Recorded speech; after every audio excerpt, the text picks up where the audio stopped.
este mai bună de 45%. Stabilitatea de frecvență este maximă. Da. Stați liniștit că funcționește. Poți să vadă și marfa mea până infraroșu? Deci izolatorul costă 20.000 de lei bucata. Le găsiți cu deosebită plăcere la Y6 Hotel Sira Uniform Ianoș, în Sfântul Gheorghe. Îi mulțumim frumos pentru această frumoasă inițiativă, pentru că știți că toți avem nevoie de astfel de izolatoare la antene. Doamnelor și domnilor, am o mică rugăminte la... Da, îi dăm cuvântul la... sau microfonul, mai bine spus, lui Greconou Alfa Foxeco, lui Ștefan, care ne va prezenta un transverter pe 1296. Greconou Alfa Foxeco.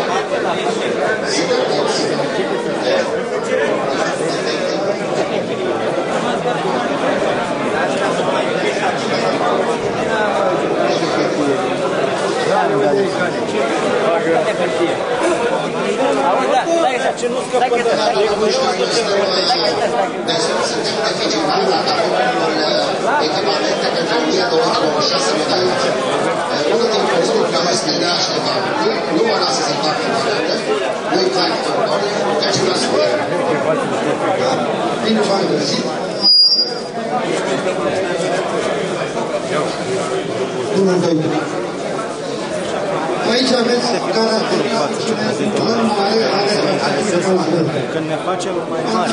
Mai mari? Cât de mari? Filmați acolo, vă rog frumos. Asta e taraba ta? Întreabă și n-am să știu. Mă întreabă și n-am să știu la școală. Pot să vă spun că la un interval de ore, la o variație de temperatură de la plus 4 de grade pe multe noapte, 0 grade de noaptea, nu aveți o variație mai mare de 1,5 kHz în stabilitate de frecvență. Deci la 40 de grade diferențe de temperatură. Construcția a fost făcută special pentru preț scăzut, căci veți întâlni componentele cele mai ieftine de pe piață, dar care au caracteristici necesare pentru masonul de zi.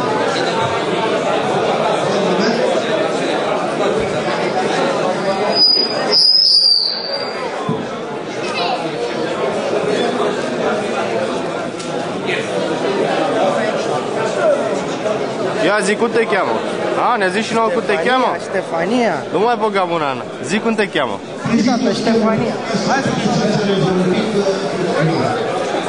Legătura la 144 MHz, emisie și recepție, intră într-o secțiune de 50 de ori la maximum față. În el se poate intra cu o putere începând cu 50 de mW la 5 W. Antenă de la emisie. Un chip de întârziere și avem computator care scoate pe emisie, adică prin una care alimentează tot lanțul de emisie, inclusiv partea de putere. Pentru recepție, semnalul de aici, prin două amplificate.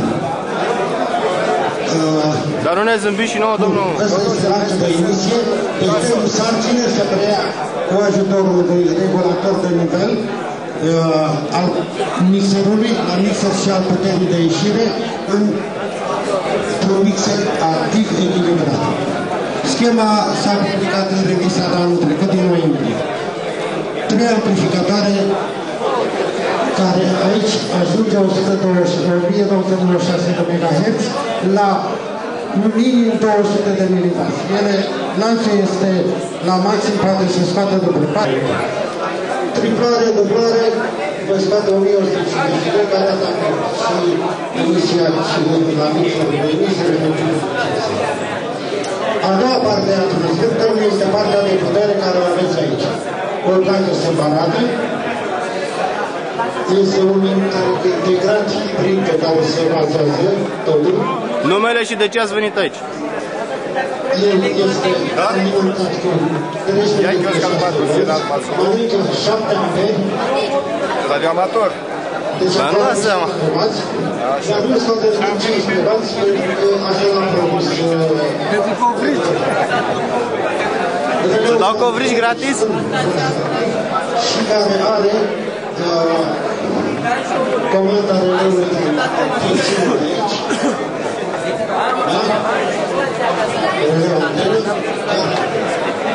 Domnul Dan. Și el mai am tensiunea de emisie într-o formatare de tensiune pe partea internetului. Integratul este minus. Nu ne faceți și nouă cu mâna? Mai repet o dată. Vreți să-mi faceți și mie cu mâna? Vă rog frumos. Poate să mă uit. Să faceți prezent. Da, chiar vă rog. Mă văd și eu?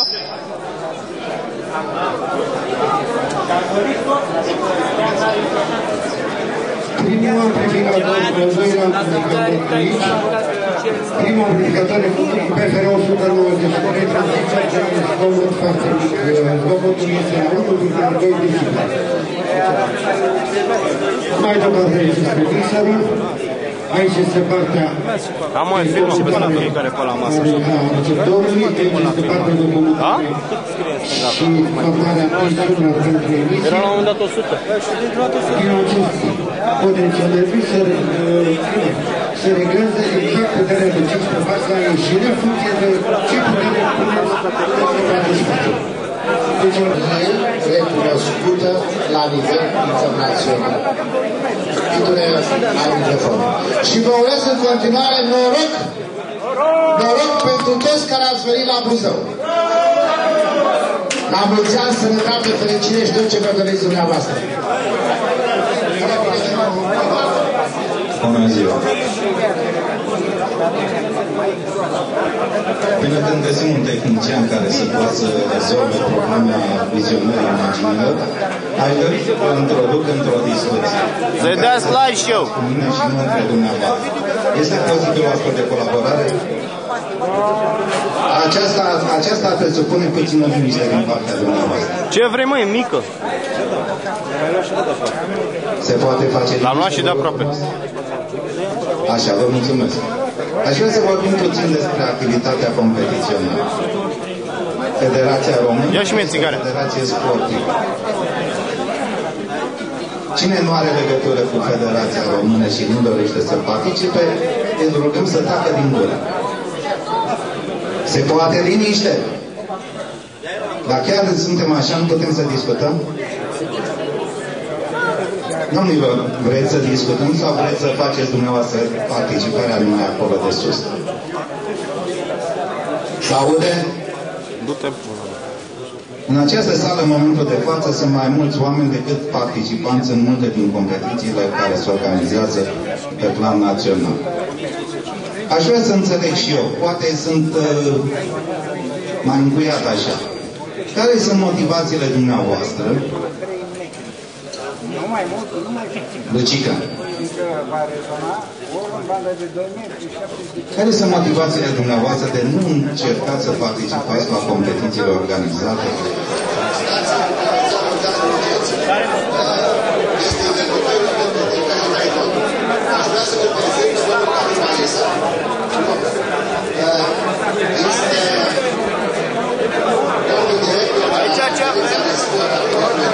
Două coarțuri. Asta este aici?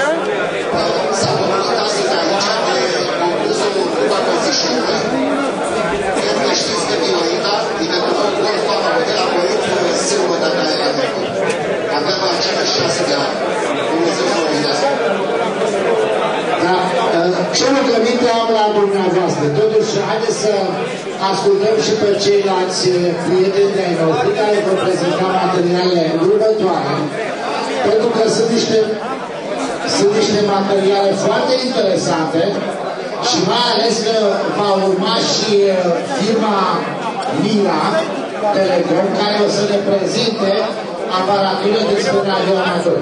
Deci, care ai microfon și să urăm lui Gabi, care este și antrenorul principal al echipei Federației Române de Radioamatorism la Telegrafie, succes în continuare, pentru că acum s-a întors la campionatele europene. Și aici dau fele pe stradă, fele plecat de aici. Până la București, nu mai știi pe stradă. E a treilea zi în poziția la care le clar degeaba. 17 medalii, dintre care de aur, 3 de aur. Sunt 21 medalii roșii. Bună ziua la toată lumea. Și dacă am început prezentarea echipei naționale, permiteți-mi să vă prezint câteva poze.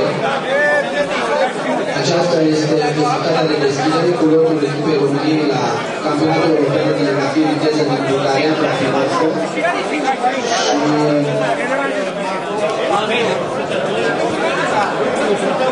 Aici este pe podiumul de premiere echipa și acesta este lotul format din, am fost 17 sportivilor și 2 comunicatori împreună cu reprezentantul Federației cu domnul Regulescu,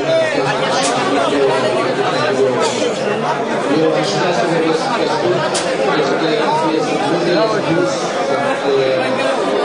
avem rezultate la nivelul național, numai destul de importante, destul de mari, integrate condițiile de pregătire sunt destul de dificile și nu mai avem permis profit, permis profit, permis de Iași. Aș vrea să mulțumim pentru cei care au sprijinit deplasarea acesta la campionatele europene și în special la Federații, a domnului Vasile Ciobănița, care a fost alături de noi. Eu aș vrea să vă prezint unul din programele care sunt pentru competiție. Programul Monster este găsit pe internet. Eu am pregătit aici niște CD-uri cu toate programele de competiție, toate programele de condus. Am să fac un mic remarc. Astea sunt de fapt o simulare de trafic, un program de condus simplu, pe care noi o folosim ca probă practice în campionatele naționale și este folosit și în campionatele europene. Aveți, programul este foarte simplu, setarea se face în settings cu indicativul, deja eu am pus din informatul Alfa Tango Whisky și din poziția RAM se dă sunt doneze de punct de pornit pentru concurs se lucrează pe o să deșește competiție.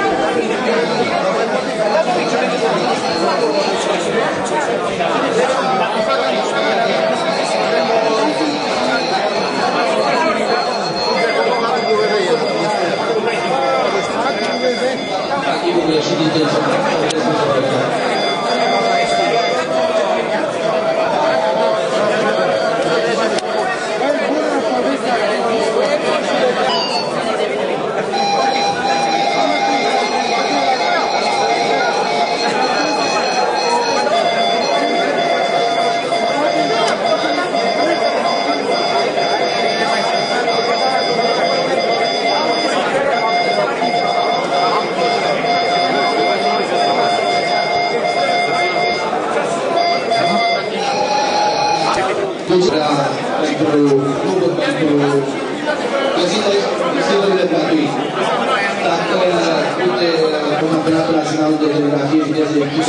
Și acasă, la pungă. Și spălata de 3 va fi un mic calciu și un mic simpozon.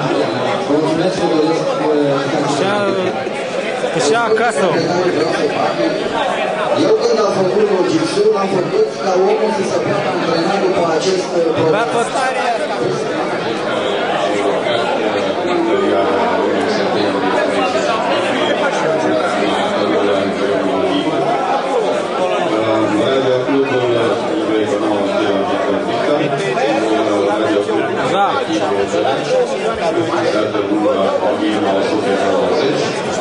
Continuatorul de fapt al Radio Clubului de recepție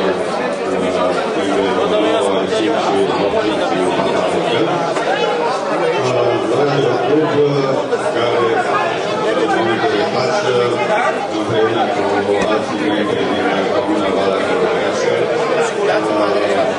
în număr de 2 radioamatori de emisie și 5 radioamatori de recepție.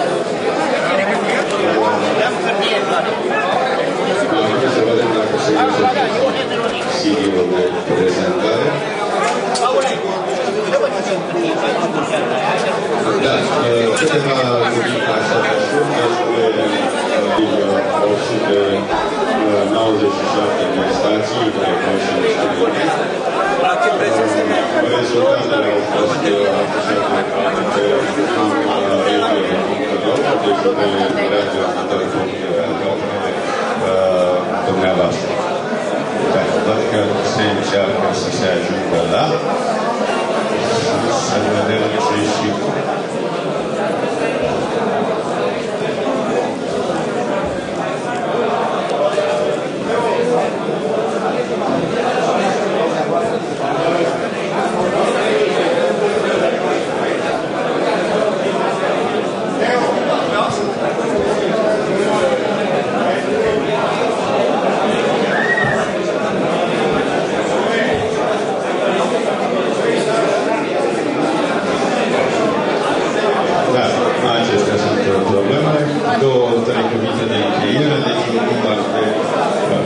la ora actuală de 12 copii pe care i-ați auzit în concursul, care lucrează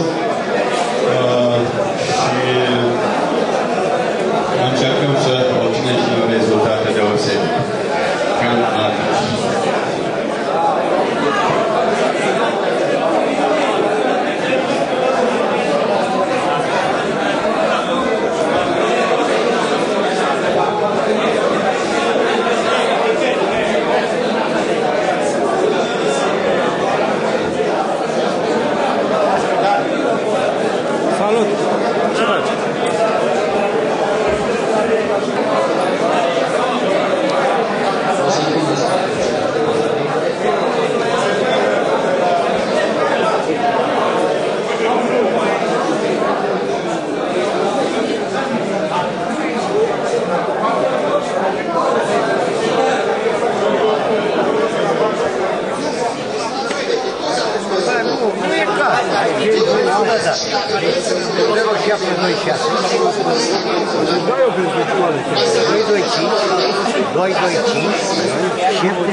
Ce nu mergea.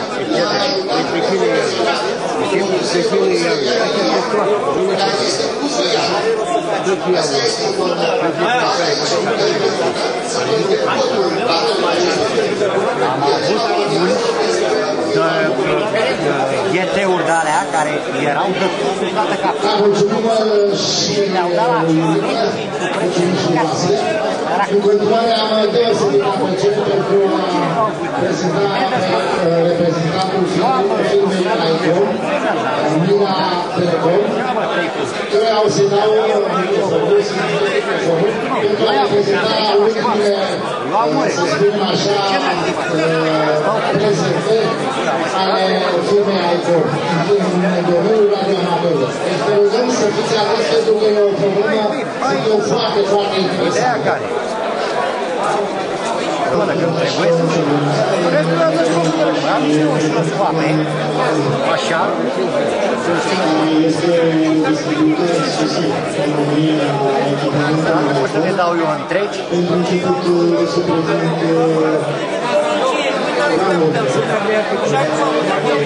Doamne, dau întregi ce capă el? Tot la categoria de nivel, este combatul mai numai 9 indicativ, cred că știți cine este undeva. Bună ziua tuturor! Felicităm tânăra generație care a dobândit un hobby foarte interesant și urăm succese la microfon și în portabil și așa mai departe. Ne pare bine să fie și fete printre radioamatori și să apară și pozele lor în revistă, fiindcă revista numai cu scheme nu e chiar așa veselă. Sănătate și să crești mai mult! Eu îi mulțumesc domnule Aman pentru articole pe care le-a publicat. Sunt toate acestea articole specialiste în antene.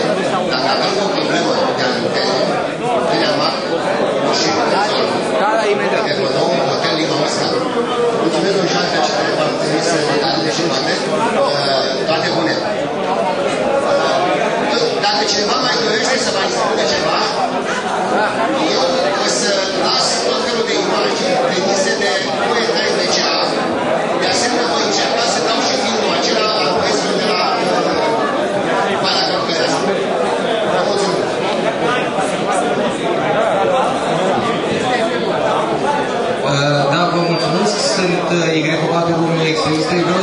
mulțumesc tuturor aleumatorilor din Buzău pentru calda ospitalitate și numele.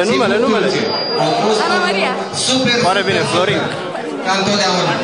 Ovidiu de Pup Dulce.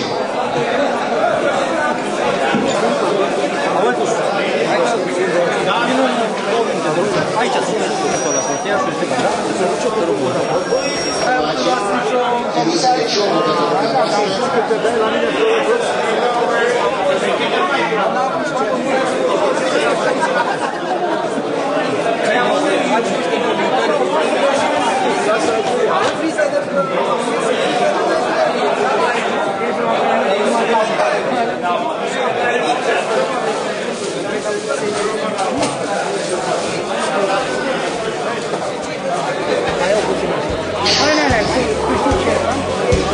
Солнцем чужим, где ковыль обнимает дорогу, и желтая пыль оседает на звезды погон. Казак, не грусти, беды все позади, слава Богу, и верный твой конь знает точно дорогу на Дон. Седая полынь никому ни о чем не расскажет, пусть шрамы болят у тебя под нательным крестом. Казак, не грусти, скоро мать у станицы помашет, цветастым, как жизнь, и любимым до боли платком. Казак, не грусти, пусть разлука